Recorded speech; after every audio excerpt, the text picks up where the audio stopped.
Bien, amigos, seguimos. Está bravo para cortar el rock, ¿no? De la tarde. Estaba la doña durmiendo, solo le metimos Celo por mí, Ataque 77. La despertamos y ahora le presentamos la entrevista porque vino Fran Gómez, un amigo de la casa, que viene acompañado por Méndez y por Caggiani. Y sí, Mario, interrumpimos la siesta, pero vinimos con buena información.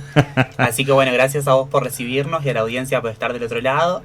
En la jornada de hoy estamos acompañados del senador Daniel Caggiani y el secretario de organización del PIT-CNT, Enrique Méndez, que están acá recorriendo el departamento, informando sobre los 135 artículos de la LUC que pretendemos anular el próximo 27 de marzo.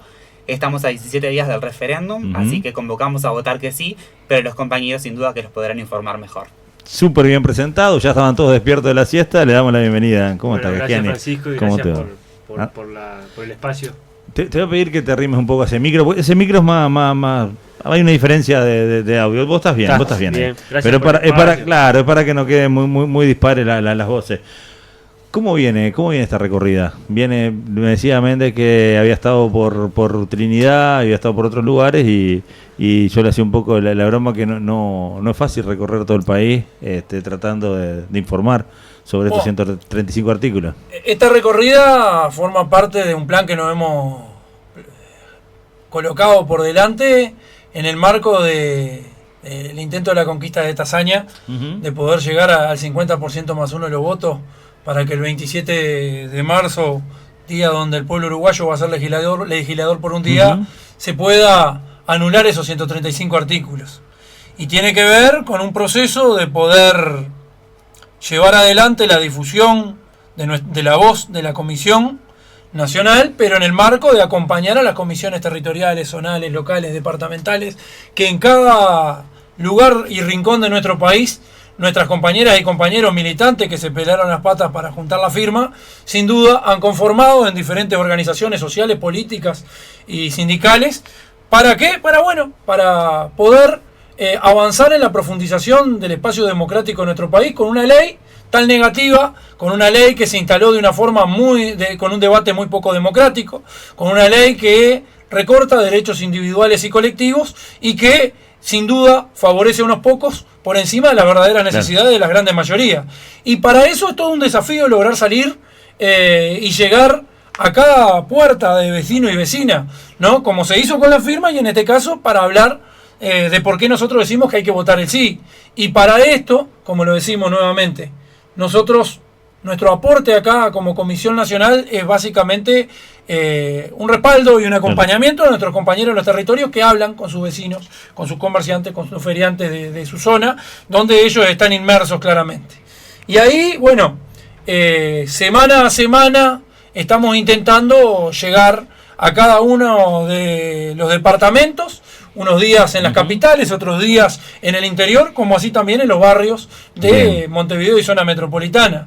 Y, claro, en el marco de la verdad, en el marco de la información, siendo que estamos a 17 días, como lo decía Fran recién, de ese referéndum, pero en una campaña feroz, una campaña que ha instalado claramente por parte de quienes defienden esta ley cuestiones que faltan a la verdad, colocando articulados que no están presentes dentro de los 135 artículos, colocando cuestiones que incluso caen con el peso de quienes ordenan el Estado en nuestro país, ¿no? Complejizando, por un lado, la tarea de los militantes en una cuestión tan simple de llevar adelante las campañas de propaganda en los territorios, ¿no?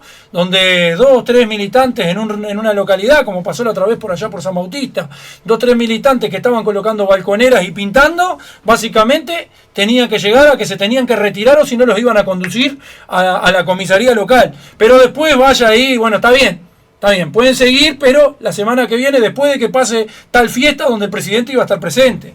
Y en esas cuestiones, a nosotros no está como complejo por ahí, ¿no? Efectivamente, nos complejiza mucho ese proceso de trabajo que se va dando de esa forma, como de la misma forma también así lo decimos, ¿no? Como ahora que estamos a esta altura de la campaña y donde el propio presidente de la República hoy se instala como vocero del no, así lo han dicho claramente, donde estarán haciendo uso de lo que ellos dicen en una conferencia de prensa que llevarán adelante. Nosotros como Comisión Nacional tuvimos toda la intención en estos días de poder avanzar con la intención de que las reglas de juego sean las mejores, las más equitativas, las más equilibradas para quienes optan militar por el sí como para quienes optan militar por el no, y pedir una cadena radial y televisiva que pudiera tener unas mismas pautas para ambos, mismos tiempos, reglas de juego equitativas. La cadena nacional que siempre se utilizó. Efectivamente. Bueno, lamentablemente nosotros ahora tenemos que optar por definir automáticamente que el próximo 22 a las 8 de la noche vamos a estar llevando adelante la cadena y no optar por un sorteo para ver quién hacía en qué momento. ¿Por qué? Y porque, bueno, se nos ha respondido claramente de que ellos optarán por una conferencia de prensa que tiene muchas cuestiones muy distintas y diferentes a una cadena, donde el tiempo, y todavía con un vocero, como dicen, como están diciendo, ¿no? Que será el presidente de la República, bueno, optará por un tiempo muy distinto al que nosotros tenemos, y con medios de prensa que estarán así pronunciando y consultando cuestiones que no son ajenas a cómo ha transitado la campaña, ¿no? Donde la prensa central lamentablemente le ha dedicado mucho menos minutos a poder dar nuestra opinión por el sí que la que le ha dado a la opción por el no. Pero sin duda convencido que estamos en una causa justa, que estamos en una causa de que defiende derechos colectivos e individuales de los sectores más vulnerados del Uruguay, que se ven impactados por estos 135 artículos y que no es necesario acá tener una afiliación política partidaria en particular para que te afecte negativamente, ni tampoco es necesario claramente tener o ser un dirigente sindical para que esto te afecte negativamente. Esto te afecta al uruguayo y a la uruguaya de izquierda, de derecha, al afiliado sindical, al no afiliado sindical. Es cualquier maestra del país la que se va a quedar sin la opción de poder opinar cuál es la educación que quiere para su gurice en el país, ¿no? Porque acá, cuando se barre con los consejos de primaria, se está barriendo con la opinión de los docentes. Y no es la dirigente fulana de tal, sino es la voz de los maestros y las maestras la que queda fuera de esta opción. Es el trabajador que se ve perjudicado en el momento de ir a conseguir trabajo y se encuentra con que, bueno, habrá que ver cómo será sus posibilidades frente a el patrón que le dará o no le dará su puesto de trabajo, que ahora optará por si le paga con plata en mano o no, impactando negativamente sus ingresos, su aporte a la seguridad social y ni que hablar al BPS, ¿no? Vos sabés que, Enrique, cuando arrancaste vos dijiste con la verdad y con las reglas claras, y dijiste la mitad más uno, pero la mitad más uno de los votos emitidos, porque había una campaña que andaba diciendo, si no te interesa, vota en blanco. No te interesa, como no te interesa, no. Los votos en blanco suman para el sí, para el no, perdón. Porque así que sin duda creo que eso es una cosa que hay que informar. Creo que hay que primero saludar los espacios estos que nos están dando a nivel de la prensa, tanto sindical como... No vamos a dejar una moneda. No es necesario. Porque esto es gratis. No es necesario. Vos conocés a Boca Andrade una vez en un lugar, le dijeron, si no tenés tanto, no entrás. Acá no es necesario, guarde esa moneda nomás. No, y además creo que sin duda, como bien decía Enrique, esto ha sido tan desigual que creo que la prensa del interior y sobre todo la prensa local y la prensa sindical ha jugado sin duda un papel fundamental de abrir espacios para que nuestros argumentos, que son sin duda de peso y que tienen un peso además de las grandes mayorías nacionales, que además no solo tiene el peso de la verdad y la convicción, sino también tiene el peso de la justicia, puedan también llegar a los vecinos y vecinas de las diferentes localidades. Creo que eso es sin duda es un diferencial que está bien en este gran desequilibrio que hay, no solo en términos de minutos, sino en términos de la campaña electoral, ¿no? Si uno ve la campaña electoral de unos y otros, la propaganda electoral paga, sin duda es totalmente diferente entre uno y otro. Por suerte esta campaña nosotros la financia la solidaridad del pueblo uruguayo, que hemos estado haciendo junto con los trabajadores, el Frente Amplio, las organizaciones sociales que apoyamos la campaña del sí, jornadas para juntar dinero para poder financiar esto de manera muy humilde y en un contexto económico y social que todos sabemos que es muy deprimido, complejo, ¿no? Deprimido. Hay falta de laburo, hay falta de ingresos, las familias uruguayas tienen un problema de ingresos que se está notando cada vez más. El incremento del precio de la canasta básica hace que el que tenga laburo también empiece a acceder a menos cosas, claro. Sin duda hoy una botella de aceite antes salía 80 pesos y sale 120, el costo de los huevos, es decir, hay cosas que sin duda son que tienen que ver con el contexto donde se da esta campaña, y que sin duda también hace a que existan reglas de juego diferentes. Por suerte nosotros en eso estamos acostumbrados, porque en realidad siempre fue diferencial. Yo me acuerdo cuando fue la campaña del voto verde, yo era un gurí, pero en realidad siempre hubo imposibilidad de acceder a los grandes medios de comunicación. Los grandes medios de comunicación de Montevideo jugaban a favor siempre del gobierno blanco y colorado de turno. Y bueno, y sin duda creo que esto también es un espacio interesante para poder traer los argumentos y sobre todo decir una cosa. El 27 nosotros vamos a ir por derogar y anular sobre todo los 135 artículos más nefastos de la ley urgente de consideración. El 28 va a seguir el mismo gobierno hasta finales de 2024 y esperemos que ahí haya una elección y se puedan resolver otros temas. Pero lo que nosotros estamos acá tratando con este movimiento ciudadano es sacar aquellos aspectos más nefastos que van contra los derechos de todas las personas, sobre todo los más humildes, los derechos individuales y sociales, como decía Enrique, y que sin duda además afectan cuestiones que son básicas del Uruguay, ¿no? Del uruguayo medio, es decir, que se afecten los derechos sindicales o los derechos de los trabajadores.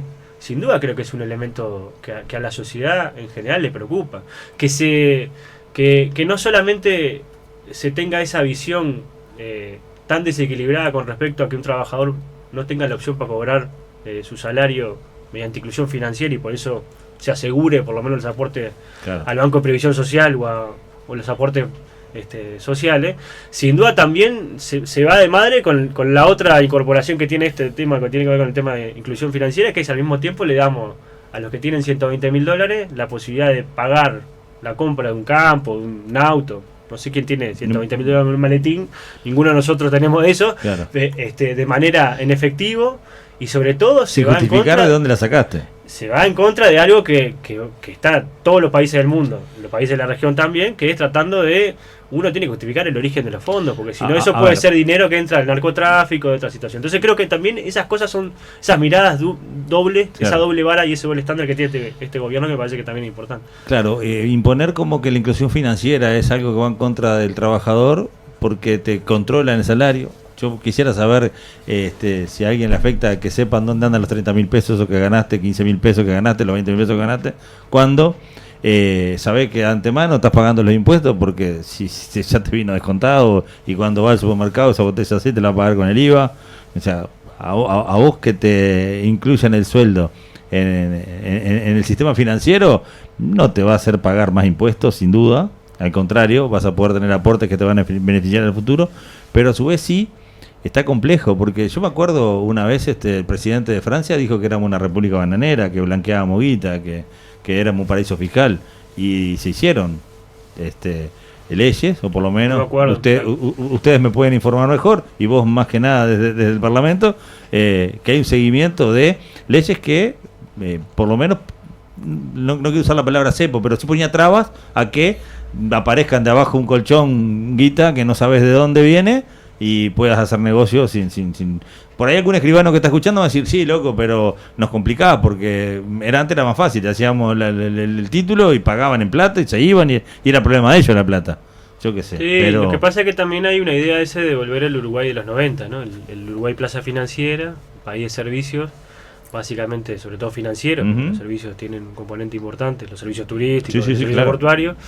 Pero sin duda creo que eso también tiene mucho que ver con esa concepción del Uruguay que no queremos. Si nosotros queremos un Uruguay donde en realidad la gente pueda vivir de su laburo, de su pequeño comercio, de su actividad productiva, que pueda hacer sus aportes como corresponde a la seguridad social suya y de sus trabajadores, que pueda aportar los impuestos que correspondan, que sin duda este gobierno prometió bajarlo y no lo bajó, sino que lo subió, pero sobre todo que esos impuestos después puedan redistribuirse en políticas públicas que le permitan al trabajador poder llevar la seguridad a la escuela pública, poder ir a un hospital público y que haya medicamentos. Es decir, y eso es lo que hoy está sucediendo. En el medio de esta situación de nosotros promovimos la modificación, es decir, la anulación de estos 135 artículos, en el medio de enfrentar la pandemia como enfrentó el Uruguay, también este gobierno hizo un ajuste fiscal de los más neoliberales del continente, y sin duda creo que eso generó también otras problemáticas que tienen que ver con eso, con el recorte del gasto público, con el recorte de la inversión pública. La inversión pública es el motor, sobre todo en el interior del país, para generar actividad económica, porque a partir de eso después viene también la inversión privada y eso genera también mayor nivel, la actividad privada, mayor salario, entonces sin duda todo eso se vio también empantanado y creo que también es una situación que a nosotros nos preocupa. Primero porque al mismo tiempo se subieron los combustibles, es decir, ¿alguien imagina en cualquier parte del continente que un gobierno suba un 36% de la nafta y la ciudadanía no tenga ningún tipo de reacción? Por suerte los uruguayos somos tranquilos y creo que lo que tenemos hoy de por medio es poder expresar nuestra por lo menos problemática a través del voto, de manera cívica, y eso creo que es importante. Ahora, cuando promovieron esta reforma de los combustibles nos dijeron que era para bajar los combustibles. Y no solo no lo bajaron, sino que lo subieron un 36%. Claro. Y cualquiera que tenga una motito, que ande en ómnibus, que vaya al almacén, sabe lo que significa eso. Entonces me parece que sin duda también aquí hay cosas que podemos también expresar con nuestro voto acerca de problemas que se están dando en la vida cotidiana. Vos dijiste algo ahí entre medio, mirá lo que yo rescato, dijiste cosas mucho más importantes de lo que yo voy a traer para acá, pero me parece que es muy importante eso que vos decís. Somos un país tranquilo, pero no hemos manifestado fuertemente a través de los plebiscitos. No necesariamente hemos salido a quemar. El plebiscito del 80. Claro, no hemos tenido que salir a quemar cosas, sino organizadamente dar vuelta resultados a través de las urnas. O sea que esta es una experiencia que, si uno mira para atrás en el tiempo, ante un problema recurrente de querer vender las empresas públicas, generar cuestiones de privatizaciones, complicar la economía a través de no ser equitativa, aparece el plebiscito, aparece el pueblo manifestándose sin necesidad de prender fuego a todo. Somos tranquilos, pero yo no sé en otros países si tuviera esta herramienta tan fuerte si había necesidad de quemar alguna cubierta. Bueno, tenemos un movimiento sindical y un movimiento de la izquierda política y social, ¿no? Que ha sido muy maduro en términos de tener en momentos clave orientaciones precisas para también construir alternativas, porque en realidad me parece que lo importante de aquí es que esa indignación que pueda tener el uruguayo medio, alguien que vive en Minas, La Valleja, y que sin duda está frustrado porque perdió el laburo, porque el salario no alcanza para pagar las cuentas, porque en realidad tiene problemas para inscribir a los gurises en el jardín porque no hay cupo. Es decir, esa situación, bueno, hoy puede tener la expresión concreta y en esto no tiene por qué ser ni frente amplista ni nada. Es más, nosotros cuando recogimos la firma y en el boca a boca que estamos haciendo ahora, yendo a las casas de cada uno de los vecinos en cada una localidad interior, muchas veces charlamos mucho más con vecinos blancos, colorados, de cabildo abierto, o que no tienen ninguna orientación política, que están enojados y que quieren también expresar su voto en ese sentido. Y creo que eso también es importante porque los indignados también tienen la posibilidad de expresar su voto, no en blanco, sino con un color. Y creo que eso también, el voto del indignado también puede ser rosado. Y otra de las cosas que asegura el voto secreto, la libertad de decir, pongo lo que realmente siento y nadie me tiene por qué cuestionar.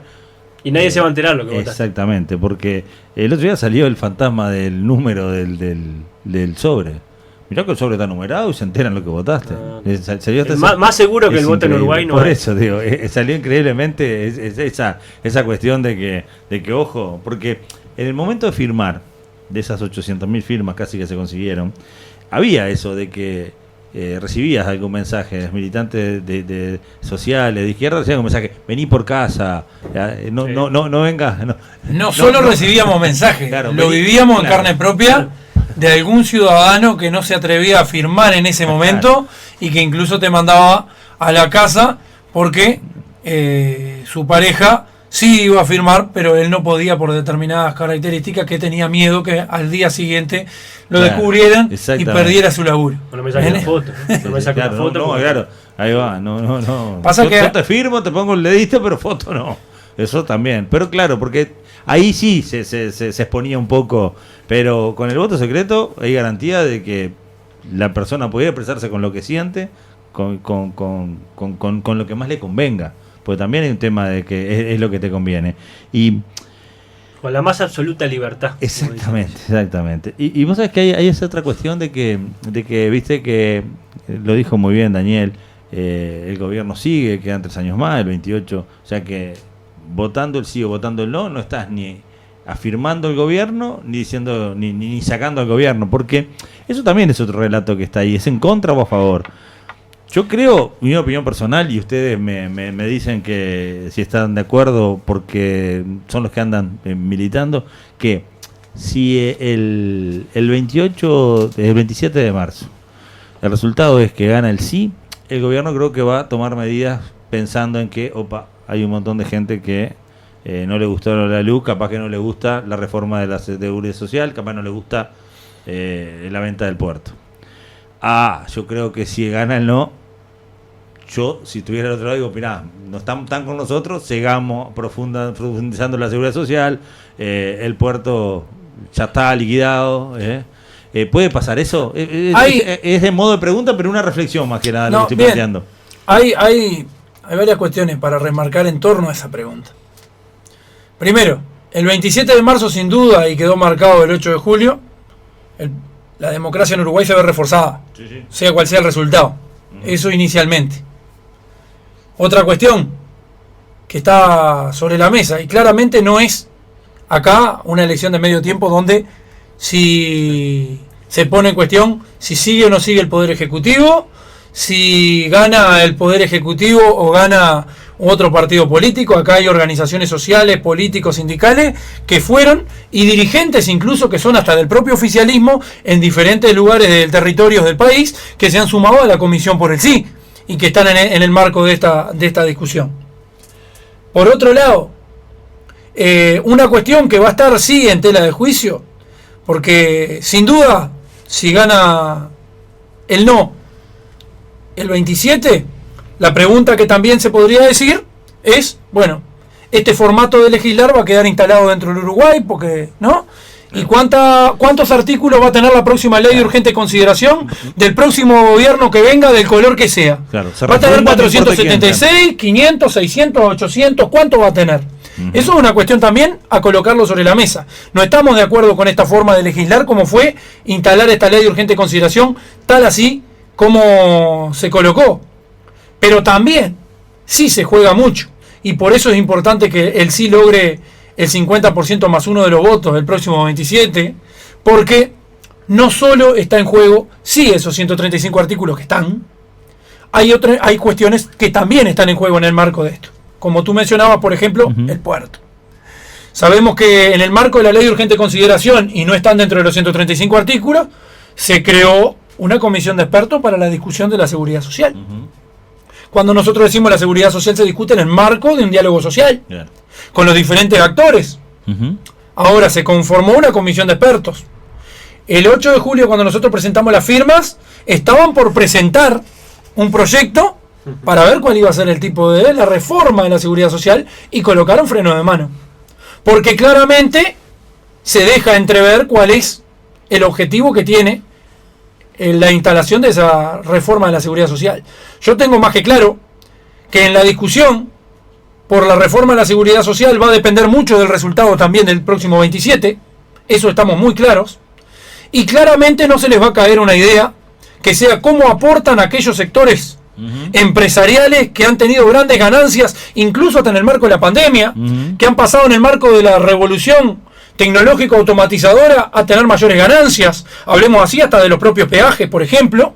No se les va a caer una idea cómo van a aportar más para la reforma de la seguridad social esos sectores, pero sí claramente cómo van a avanzar en que la edad jubilatoria esté más lejos, cómo van a avanzar en cómo aportamos más o en cómo nos recortan prestaciones. Eso va a estar sobre la mesa claramente, que claramente dijeron que lo dejaban para después del 27 de marzo. Bueno, eso da una señal clara de cuáles son las intencionalidades que están. Claro. Pero sí también van a estar sobre la mesa cuestiones como la que estamos viviendo. Esta ley de urgente consideración se instaló en un momento de propia pandemia, cuando miles y miles y miles de uruguayas y uruguayos caían en el desempleo, se iban al seguro de paro, estaban con un monstruo enfrente de la pandemia que no sabíamos para dónde arrancaba y qué era, y que tanto miedo generaba en el mundo. Y acá se tomaron definiciones claras de instalar esta ley, que tras las definiciones que se tomaron desde el Ministerio de Trabajo y Ministerio de Economía con las pautas salariales, de hacer caer los salarios, con pérdidas salariales para adelante de los trabajadores y los trabajadores, de 16, 18 jornales en cada trabajador y trabajadora de órbita pública y privada. Que eso impactó negativamente y generó pérdida también en las jubilaciones, en el momento de calcular el índice medio de Consejo de Salario Público y Privado para calcular el ajuste de las jubilaciones. Que se generaron grandes ahorros con eso, impactando a los sectores más vulnerados en las jubilaciones. Que eso hizo caer los ingresos de los lugares donde nosotros, los trabajadores y trabajadoras jubilados, gastamos nuestros ingresos, que es el bolichero del barrio. Uh-huh. Ahí también cayó el ingreso de las uruguayas y los uruguayos. Bueno, hicieron una doble caída, porque con la definición del aumento de los combustibles, con lo cual ha subido mes tras mes, han impactado doblemente el poder de compra de las uruguayas y los uruguayos. Bueno, esas son definiciones claras que esta ley tomó y que muestran una forma de llevar adelante y de conducir la cuestión económica en nuestro país. Y la cuestión económica en nuestro país no es una cuestión básicamente macroeconómica, tiene que ver con la cotidianidad que el vecino y la vecina vive cuando va al supermercado, tiene que ver con la cotidianidad que el vecino y la vecina vive cuando se tiene que trasladar o pagar un boleto para ir de un lugar a otro. Y tiene que ver con esas cuestiones. Eso también es lo que está en tela de juicio el próximo 27. Y eso es también lo que nosotros necesitamos que el pueblo diga, que de esa forma no se hacen las cosas. Mirá, acá estuvimos conversando con Ramón Ruiz hace menos de un mes y hablé sobre unas gráficas que andaban por ahí de los valores y me dice, mirá, vos querés una gráfica, mirá la chismosa del vecino cuando vuelve el boliche. Esa es la gráfica que tenés que mirar. Los paquetes que venden en el almacén que cada vez son más chiquitos y te cobran lo mismo. Claro, sí, el de medio kilo pasa a ser de 400, el litro 900, 800 y así vos vas A mí hay una cosa ahí que hay que lo decía Enrique, lo decías tú, que es que esto sea un cheque, que el gobierno puede interpretar que esto es un cheque en blanco para seguir haciendo y profundizando lo que está haciendo. Porque en realidad... Claro, capaz que está mejor sintetizado que eso, ¿no? Este gobierno, ¿qué es lo que dijo cuando estaba en campaña electoral? Que se había terminado el aumento, que iban a terminar con el aumento de los combustibles, que no iban a bajar malos salarios ni las jubilaciones, ¿no? Nos pintaban un país que era maravilloso y que además no iban a subir los impuestos, sino que les iban a bajar. Todos sabemos que sucedió lo contrario, ¿no? Es decir, este último año hubo un incremento de más de 110 millones de aumento de la presión impositiva. Es decir, los uruguayos pagamos 110 millones más. Es decir, se aumentó 1.000 millones de dólares la recaudación, pero hubo un aumento de la sí, se entiende. 110 millones. Claro. Que sale el bolsillo, o sea, Juan Pablo. El logro de que recaudan más es porque vos estás pagando más. Sin duda es eso. El incremento de los combustibles no solo además es la nafta y el gasoil, sino el supergas, ¿no? Hoy va a pedir una garrafa, sale 800 y pico de pesos, la hace traer. Es decir, en algún momento yo bromeo hasta cuando vas a pedir una garrafa si se puede pagar en cuotas, porque en realidad sin duda hoy tiene un costo muy importante y para una familia es básicamente cómo se cocina hoy y cómo también se calefacciona en invierno, que sin duda es una situación más compleja. Yeah. El costo de la energía, de la telefonía celular, del agua, sin duda son incrementos, algunos fueron sin duda por debajo de la inflación, pero que se suman a todo el costo de vida. Entonces, eso me parece que también tiene que ser algo de decir, bueno, la señal del gobierno, hacia el gobierno tiene que ser, bueno, nosotros queremos que haya un gobierno que administre las cosas más o menos bien, pero que no nos recorte a Juan Pueblo. Eso me parece que es una de las señales importantes y bueno, y creo que también uno lo puede hacer a través de las movilizaciones sociales, en los lugares de trabajo, en un paro, y también puede expresarlo y ponerle un color. Y creo que el color de esa indignación hoy es el rosado, no es el botón blanco, es el rosado. Entonces sin duda creo que a mí me parece que eso es una señal importante. Porque en realidad lo que vamos a hacer después del 27 es discutir estos 135 artículos, capaz como son mejores. Claro. Capaz que hay cosas que porque, hay que mejorar, capaz que no. Cada artículo derogado tiene respaldo legal. La ley anterior sigue respaldando. Claro, por eso. Eso que dice que van a salir todos los precios, todas esas cosas, todo un verso. Otra es la mentira que decía Enrique, otra es la mentira que han dicho. Eso te iba a decir, que aparte... muchas que veces vamos a dejar libre a los violadores, también dicen. Aparte, a veces con un argumento fácil vos generás una incomodidad, ¿no? No, yo voy a votar el no porque por la inseguridad. O voy a votar el sí por y acabas de mencionar algo que está bueno poder manejarlo. Porque ha sido un elemento fundamental de caballito de batalla para quienes han defendido el no, el tema de la inseguridad. Yo diría preguntarle al pueblo en este momento si se siente más seguro o no, verdaderamente. Antes que la luz. Podemos aplicar algunas cuestiones vinculadas más conceptuales hacia que con la ley de urgente consideración lo que hacen es quitarle la responsabilidad constitucional al Estado de velar por la seguridad de los ciudadanos y pasar a dárselo a que sea en mano propia. A su misma vez han salido a intentar colocar algunos elementos vinculados a las cifras en la inseguridad o la seguridad y en los delitos para argumentarlos que han sido logros de la ley de urgente consideración. Primero, como lo dije recién, le preguntaría al pueblo si verdaderamente se siente, porque basta con mirar incluso los propios informativos, para identificar las situaciones que se están viviendo a nivel general.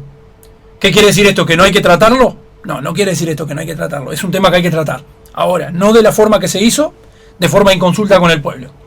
Segundo, cuando se tiraron cifras, a mí, permítanme, la capacidad de poder dudar de algunas cuestiones. Y miren a qué me voy a referir en este caso. Yo no voy a decir que las cifras son o no son. Ahora, me hace mucho ruido cuando en el propio diario El País, no precisa ir a ninguna prensa sindical o de diarios de izquierda, el propio diario El País saca una nota donde el jefe de policía de San José pura y expresamente dice: el que define qué delito se publica y cuál no, soy yo. Yo soy el que define lo que se publica y lo que se deja de publicar. No sé si exactamente eran esos los términos, pero lo coloca en ese concepto. La idea queda clara. O sea, bueno, a mí denme por lo menos el derecho a dudar exactamente de esas cuestiones, porque lamentablemente es jodido que eso se coloque, y no por cualquier vecino o cualquier vecina, por un actor que tiene una institucionalidad detrás suyo, y que en este marco después se diga, bueno, atrás de estos números hay un elemento que dice que la ley de urgente consideración es buena. Bueno, en ese entendido, bueno, permítanme ponerlo en tela de juicio estas cuestiones, ¿no? Más cuando vivimos lo que vivimos a través de la pandemia y donde esas cifras bajaron a nivel internacional, ¿no? Es complejo eso. Escuchaba el otro día o veía un tuit de Gabriel Pereira que hablaba también de que había habido una señal de que aflojen por lo menos hasta el 27. Sí, y mismo después había otro que no tengo cómo confirmarlo, lo cuento como anécdota, que decía: si están pintando el caballo de rosado, tranquilo, porque aflojen con los operativos para darle... Porque después de la abuela de 88 años... La abuela ya agraciada... ¿no? Después de ahí yo creo como que genera indignación hasta el más... Me tocó estar en 33 mientras le rompían las papeletas a nuestras compañeras y la policía no estaba velando por la seguridad de nuestras compañeras en ese caso. No, sin duda. Por eso me parece que también lo de la falta de equilibrio es... Y todo el Estado haciendo campaña por una opción me parece que también es complejo, ¿no? No todo el gobierno, no solamente todo el gobierno, sino a veces interfiriendo en la campaña electoral. Creo que eso sin duda nunca pasó en este país, ¿no? Pero viste por lo menos hace mucho tiempo no pasaba. Viste que también acá, que no sea inconstitucional, también hay que mirar que sea ético, ¿no? Sí, claro, o republicano, bueno. Tal cual, mejor. Sí, mejor puede no ser inconstitucional, pero hoy lo decíamos. Yo la primera que voté fue en el 2003, en el referéndum para defender a ANCAP. 70 y pico % ganamos, en diciembre. Una de las leyes principales del gobierno del viejo Valle, Jorge Valle. Sí. Él, siendo presidente, bueno, ese referéndum quebró la coalición, ¿no? Claro, pero se había quebrado antes, pero siendo presidente. Claro, sí, tal vez la termina de... Estando a favor de una de las opciones, no hizo campaña electoral. Es decir, y no participó en una cadena de radio y televisión a favor de una opción. Él era un verdadero liberal en ese sentido, por lo menos. Se puede cuestionar muchas cosas de él, pero me parece que en ese sentido. Entonces, sin duda creo que también hay cosas que hay que valorar aquí, porque en realidad a veces se habla mucho de libertad, pero cuando le conviene es muy liberal y cuando le conviene es más conservador. Entonces me parece que sin duda creo que hay que... Ni que hablar de la cadena, ¿no? ¿Cuántas veces le renegó la cadena a los familiares detenidos desaparecidos, al PIL-CNT, diciendo que era algo vetusto? Ahora aparentemente la cadena volvió a ser algo importante, la cadena de radio y televisión.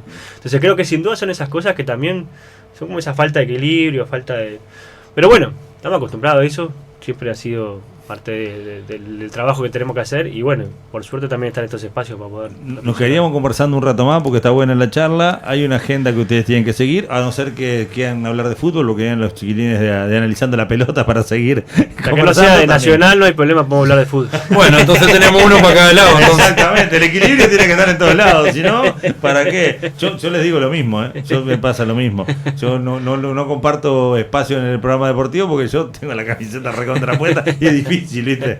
Es difícil, pero en minutos Plaza Libertad volanteada. Sí, Después van a andar por el barrio El Tanque y después van a seguir La mesa en un programa del amigo Pepe por allí por las 20 horas. Van a andar en palabras más, palabras menos. O sea que el que si sigan sintonizando la 98.5 para las 8 quedan de una pasadita por la otra radio, bárbaro. Están invitados también para seguir escuchando a los compañeros. Un placer recibirte, Enrique, Daniel. Igualmente. Muchas gracias por el espacio. Estamos abiertos para conversar también de cuestiones del Parlamento, del PCNT. Si acá no hablamos del PCNT, ¿de qué vamos a hablar? Así que no hablamos de la intendencia. Están invitados, Y no hablamos de la intendencia. Y no llegamos, pero podemos. Vos tenés información, le damos, no hay problema. Hoy me encontré con la directora. ¿Querés que te mandemos a Carlito Barceló? Ese otro que estuvo por acá con... Bueno, el otro día con Carlos estaba yendo, fue el día que se presentaron, el 18 de enero hablé con Carlos, en la van premier delante de la arena. ¿Sabes dónde estaba? Al volante del micro. ¿No sabes lo que fue la charla?